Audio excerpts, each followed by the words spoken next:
Welcome to Happy Homes and Gardens. I'm your host. My name is Daphne Royce. I am a real estate broker, architecture, and interior designer. Chithra Rajagopalan recently appears on the cover of the August issue of Red Hot Monde magazine. She has become the center of attention not only because she is beautiful, but also because she has a big heart and creates opportunity for better education and lives for young people. Let's welcome Chithra, who is board president of Blossom Project, and let her share her stories. How are you, Chithra? I'm doing great, Daphne. Thank you so much for that sweet, kind introduction. Really appreciate you. Thank you. And please tell us who you are and how you are involved with the Blossom Project. Yeah, absolutely. But before I even start with Blossom Projects, let me also share what I do as a day job. So my name is Chithra Rajagopalan. I head finance function at Obsidian Security. So it's a cybersecurity company. We provide complete security for all software apps by eliminating posture-related risk or offering advanced threat protection for human, non-human identities within your SaaS environment. Now, why is this important, right? Like security teams all around the world, no matter how big or small you are, they are like gaining a lot of visibility and control over SaaS. It's getting a bit of a challenge, right? Especially with the workforce today being so distributed. This gap is actually being exploited by hackers. So we are being able to like create that space where software related breaches can be immediately addressed, and we are part of so many breaches that is happening on a day-to-day basis, and it's shocking how massive of an issue this is. And hopefully with Obsidian we are able to prevent that gap and solve this problem globally. So when I'm not doing fun stuff with cybersecurity and finance, my focus is then on Blossom Projects. So we are a 501(c)(3) nonprofit formed here in Menlo Park, California, and we serve youth from marginalized communities by helping them graduate high school, and then attain either a path to higher education or help them land a job which will make them financially secure. When you're helping kids, what are the age range kids that you're helping? Yeah, so that's a very good question. So we actually serve kids somewhere in the 16 years average range. And they come to us probably like few years before, like while they're going through high school, or like they might have already dropped out. So that's usually the sweet spot where we help the kids. So they're mostly like young adults, right? How did you select the kids? Well, every kids had opportunity to work with you. Yeah, so we have an executive director and a field team back in India. And the institute is right now in Kerala, which is south of India, which, fun fact, is where I was born and raised. So we have a team who actually goes and does these field events where we go to communities which are marginalized or belong to tribal areas, and we really spread the word about education. We spread the word about what Blossom does, and we try and pick students right from where they are in that community. So that way, the impact is much more sharper and it's more deeper. And when was the Blossom Project created? Believe it or not, we have been around for 12 plus years now. So originally formed by Dayamudra. She was an amazing woman. So she was able to go work with our team down in India, and she created the nonprofit. The new board took over 5 years back.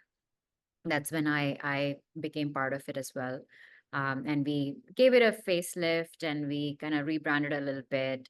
And since then, we have been just focusing on creating maximum impact through our own efforts. So it's been a great journey, and we have impacted over 1,500 students today, which is amazing. And my goal is that in the next 5 more years, we can probably impact another 1,000 more. How do kids grow up in India? Can you explain the school systems in India? So when you hear about India, you must be thinking straight to like a lot of engineers, doctors, lawyers. So people must be wondering, like, why is there an education issue here, right? However, like one thing we forget is that there is like massive inequality when it comes to income or wealth distribution. The parity is like enormous, right? So these are the children who we are focused on. These are the children who are neglected because they just cannot afford like basic food and shelter. So forget about education, right? And this is a growing problem, and it's not confined to one single country. This is a global issue. And we here at Blossom Projects, we want to support students who are or children who are coming from these marginalized community because they don't have a voice of their own. They don't have anyone advocating for them. They don't even know what they're missing out on in life just because they were born into a certain part, a certain community, or a certain caste. No one's speaking for them. The students we enroll in our program today in Kerala, they're actually coming mostly from tribal or lower caste communities. So I don't know how familiar you are with Indian caste system. It used to be pretty deeply ingrained into the community. Even though the Indian government demolished the whole caste system in the 1950s, there is still like traces of it everywhere, right? Like there are still caste-based discrimination happening. There are still uh, people and communities that are being impacted due to this. So it's not fair for these kids who are coming from these communities to be denied of the opportunities for having a better livelihood, right? Like they never had control over this. It was never their choice. So why are we penalizing them for something they never even had a say over? So we are here to be that voice for those kids. And like I said, this is not an isolated issue. There are kids hurting all over the world because they were part of a certain tag that the society dictated for them, right? So hopefully Blossom Projects is able to give them that hope and a path for future, for making them equipped for with better education, better healthcare, better mental health support, really give them that tools that they need to thrive in a community, and help them be stable in their own lives. I know you only focus on helping kids, but do you helping them maybe building their careers? Yeah, that's also a very good question. So usually what happens is our core focus is to get them pass graduate high school, which is the basic requirement to be employable, even for a basic job, right? Which could provide them enough financial support. So that is the main goal. However, we have seen that 85% of students who enroll with us are able to go and go into a higher education path where they they write entrance exams and they're able to enroll into like scholarships or like support with the government. We are able to like help them do some undergraduations or master program, or we have seen them able to secure a, a job or somewhere where they can financially start earning a livelihood after they graduate high school. So we have seen both paths. So one thing we do during our program is we bring professionals from the industry who are able to come in and speak with the kids, on like what are the different career paths that they can choose based on some of the interests that they have, which they didn't probably even know or think about until they came to Blossom Projects. And we really help them nurture that ambition that they have and trigger that a little bit spark in them to be able to think bigger. So that's the thing, that's the beauty of it, right? Till they come to our program, they didn't even know that they could think bigger or dream bigger or even have a dream, right? So we are able to like bring that ambition out of them. And some of this includes career counseling, having them talk to experts one-on-one. So then they're given a platform to be able to ask questions.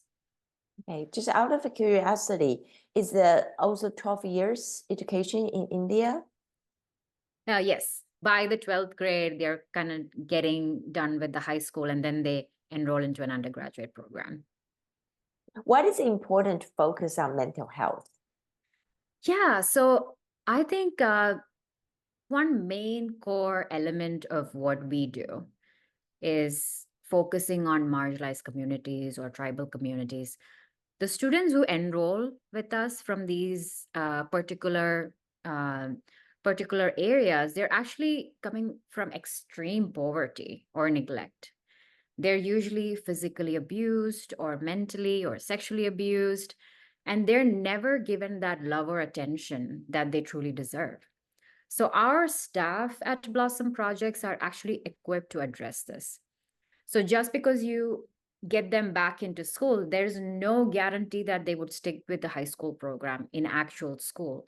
So, they need that special attention, special care, because healing is important to be able to focus on education and get that foundation set, right? So, this is where people don't understand that just because you give them a school, that doesn't solve for anything. These scars and trauma that they're developing through early formative stages of their childhood and adulthood, it's actually going to dictate their entire future as an adult, right? This is why we need to focus on healing them mentally. So our curriculum is formed in a way that we do a lot of art, of music, and related activities. So that really helps the student break out of their shell. And we have seen massive success with these programs. So, one other thing that mental health in itself is not going to achieve anything is without proper nutrition, mental health is also not going to be achievable, right? So, kids, when they join us, are extremely malnutritioned or deprived of like basic access to food. So, a residential program, or we're able to give students like three nutritious meals a day. So that really enhances their recovery journey and really helps them kind of focus better. And it really helps that healing much more faster. And I think the mental health topic in itself is like, personally for me, it's a uh, big core element of who I am. Like growing up through my adult life, I've gone through a fair share of struggles myself. And I think this is true for everybody out there, right? Like we all have our own baggages, our own struggles, no matter how rich or poor you are, or how successful or not successful you are. We have our own things that we struggle with on a daily basis. And growing up for my society where I grew up in, this was a taboo topic. Nobody talks about mental health. And hopefully the future generation can kind of crack and shatter this somehow. But I didn't understand the value of mental health until I hit rock bottom. I had to, seek medical help like 2019. I think that's what changed my life entirely. So I'm a huge believer and a huge advocate when it comes to mental health. I totally believe I am who I am today because I did all that investment and work to get that, get myself out of that dark ditch I didn't even know existed, right? So I really want to openly talk about this topic because I still feel like there's so much hesitation in the society we are in, especially among the Indian community. I've seen this. And I think this is the issue we need to address. We need to normalize this. So let's, like I love talking about it more and talking about brain health and normalizing that term, right? Like a mentally healthier society is so vital for us to thrive as humanity, right? Especially in this world where kindness is unfortunately very scarce. It really all starts with brain health, I feel. I mean, I do my part for myself, at least. I do my daily meditations, eating right, sleeping right. These are things I know are basics that I can help do for my own mental health journey. So, let's help ourselves and let's help each other create a better world. And what best way to start other than, supporting young adults and having these ingrained in them very early in their life cycle. What is the core purpose of a Blossom project besides mental health and also education? Is there anything else that you guys focus on? Yeah, so I think there is also an element of leadership and confidence building here, right? So we know for a fact that education and mental health is definitely a foundation that needs to be set right. Some of the students who have joined us, we have, like I said, we have seen massive successes, but it also has a trickle effect into the community. So one of the students, I remember, after he graduated our program, he went back to his community and he started a tuition center, which he then started helping other students, where other students started seeking his mentorship and guidance to kind of better themselves up. So when that community in itself grows, there is a growth in the society which impacts a state, a country, and then the world, right? So I think that trickle effect is what we stand for at Blossom Projects. And women empowerment has had a louder voice in the recent years. Can you share your thoughts on this matter? Yeah, this is a very meaty topic for me.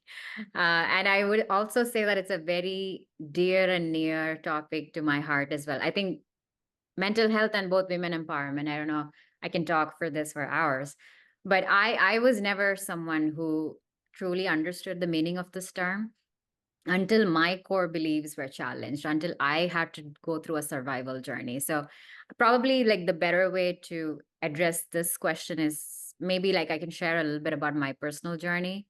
I'm pretty sure a lot of women out there can relate to this and hopefully can come out and share their experiences as well, maybe after they hear this interview.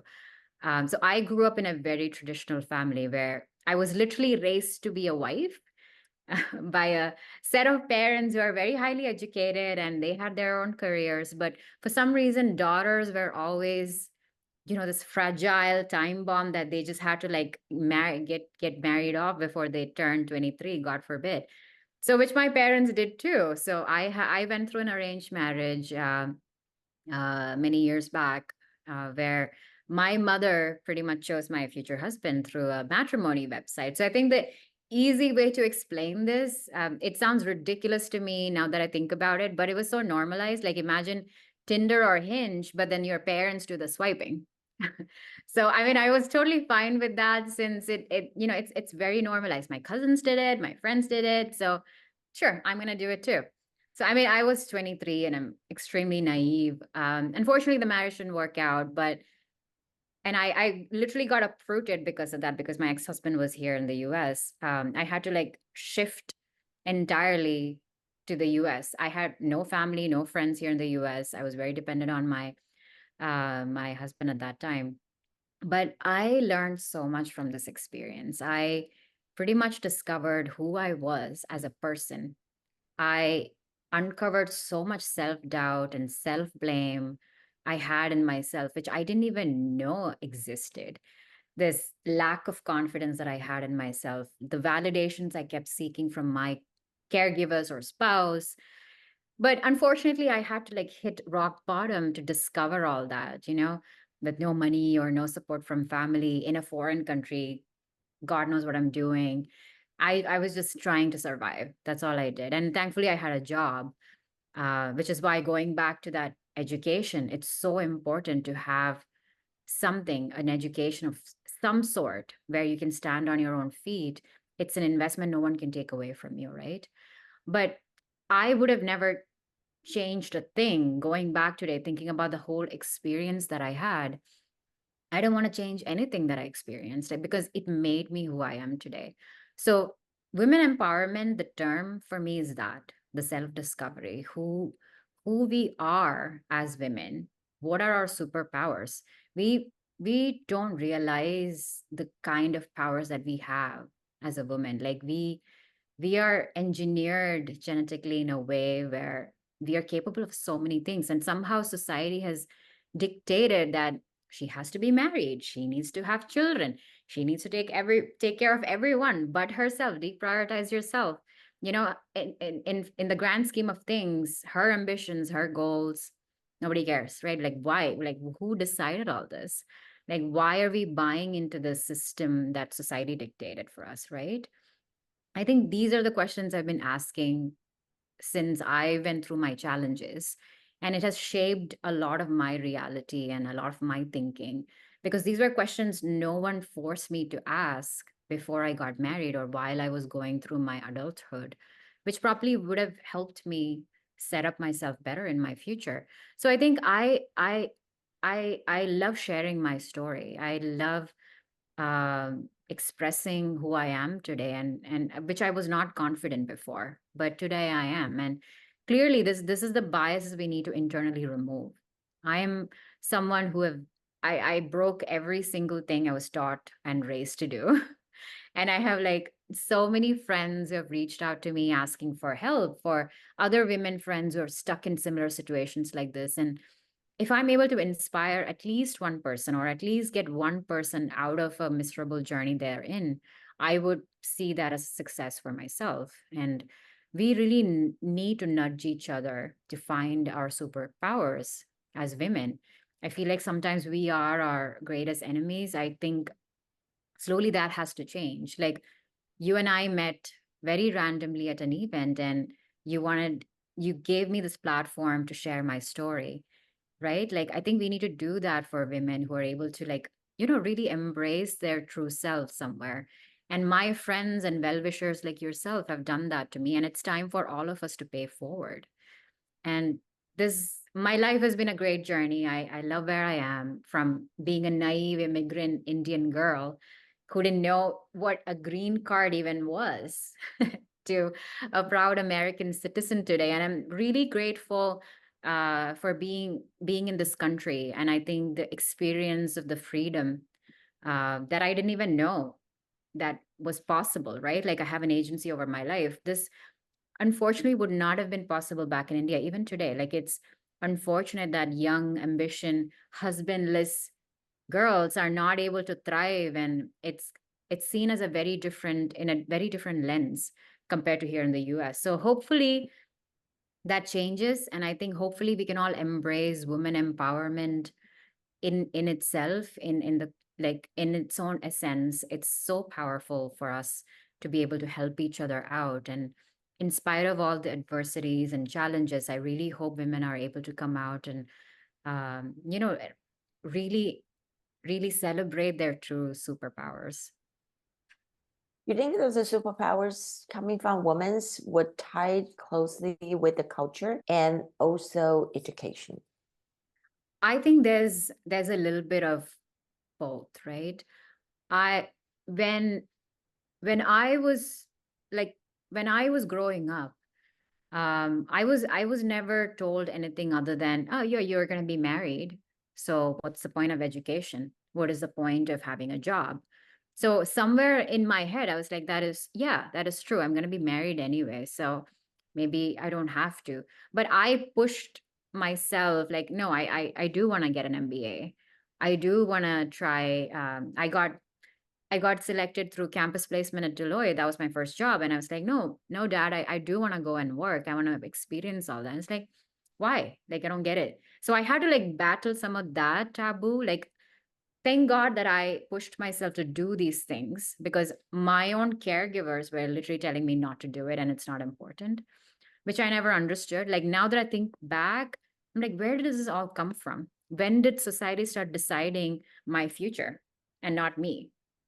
So I think there's a little bit of that, but there's also like element of education that really do expose you to a lot of different kind of people, different kind of thinking. I always tell women, like, have a backup plan. Marriage is not that. Have a backup plan. Know that when something happens, you can stand up on your feet. Know that if everything around you collapses, you still have an education where you can go get a basic job and have a living, earn something, have an identity for yourself. No matter how good or bad your marriage is, or whatever life you're in, how good or bad it is, have an identity for yourself. It is so important to build that, because honestly, through my journey and experience, you really understand who's there for you when you go through these challenges. You don't want to be surprised, because life will surprise you if you're not prepared. So just do your basics to equip yourself to be able to stand on your feet if everything around you collapses. What is your plan? Ask yourself that question today. Since education is so important, what is average age of kids in your program seeking education? And what are the challenges to getting them back in school? Yeah. So, like I mentioned, the average age is around 16. So that's when they are kind of like in that very core young adult phase, where they usually like drop out of high school. So that's when they come and join us, and where we're really able to show maximum impact in their lives. So I would say the biggest challenge right now is in the schooling system is that them not being able to get the care and attention that they need, right? Given the mental trauma, given the backgrounds they're coming in, it's really hard for them to stick themselves into a normal education system, which is why we need to curate a program which really caters towards their needs, and we are able to help them exactly the way they need to be helped at, which is exactly why we also have a very trained staff who's able to kind of take care of that need for these kids. And the background that these children grow up is not very conducive for their development. So it doesn't really show them the importance of path towards education, or importance of thinking a little differently when it comes to earning a living for themselves. Because when children are neglected at this age, their tendency to go to drugs or join a mob or kind of go in a very scary direction is much more larger than them going and seeking education opportunities somewhere, right? So it's a very delicate age. And we have seen so much more success when we come at that age, and we're able to really help them construct their thinking in a more productive manner. What is the biggest challenge of running Blossom Project? Yeah, where do I start? So I think one of the challenges is that we do work with a very small team. We do have our volunteers, but we do need more help on the volunteer side, like social marketing, whether it comes to like curating a media package, or like like simple things like having some operational efficiency on the back end. So we are a very small team now, so there is a lot of opportunities out there. So hopefully folks listening to this can jump in and volunteer for maybe helping us out a little bit.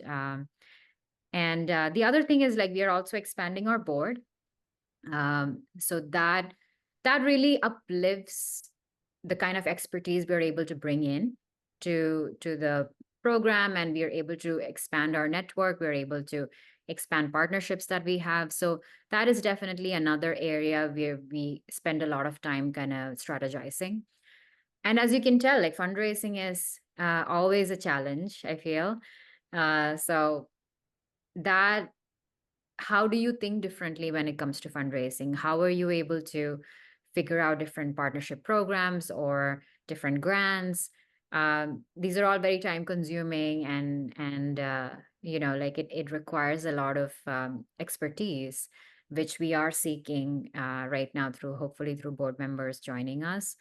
And I think for me, like, it's time. Like, there's only 24 hours, so we try our best to, keep up the momentum and keep going. And when I think about these kids, and it really motivates me every morning to get up and do something better in the world, because I had a privileged life, and there's nothing I take granted for after I read about these stories and I know my kids more intimately. I know for a fact that how much they struggle. It's not even an excuse for me, right? I have such an amazing life here. Like, what is my excuse for not trying to make this world better? In the foreseeable future, can you see Blossom projects expanding into other countries?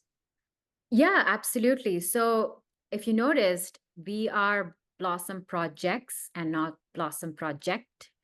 This is a curation of like multiple projects that we want to do across the country, across the globe. Um, it's just that this is the first place we started our program, right? Like, Kerala in India is where we have our first institute. We are literally getting started. The model that we have today is very replicatable. And we know for a fact that there is demand all over the country, all over the world, and even in the community. There is like so much demand coming from other students who want to enroll more, but our capacity and resources are limited to like 30, 40 kids per year, which is why we're not able to enroll more children. But we know for a fact that once we expand the program, we'll be able to even just help within the community a lot more kids than we have today. So I love that it's a replicatable model.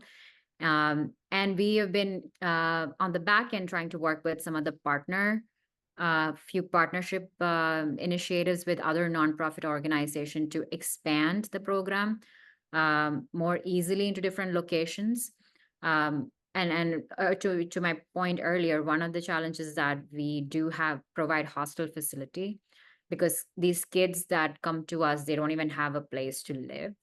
And they don't have houses. They're usually like in tents with their families or something. So they love that they have a roof over their head that they can call a safe home, where they can sleep happily at night. So the residential program in itself is very important. When the students stay with us, they're able to, you know, develop um, their strengths through their peers and other students, their friends, and through the teachers. It's so important for their development.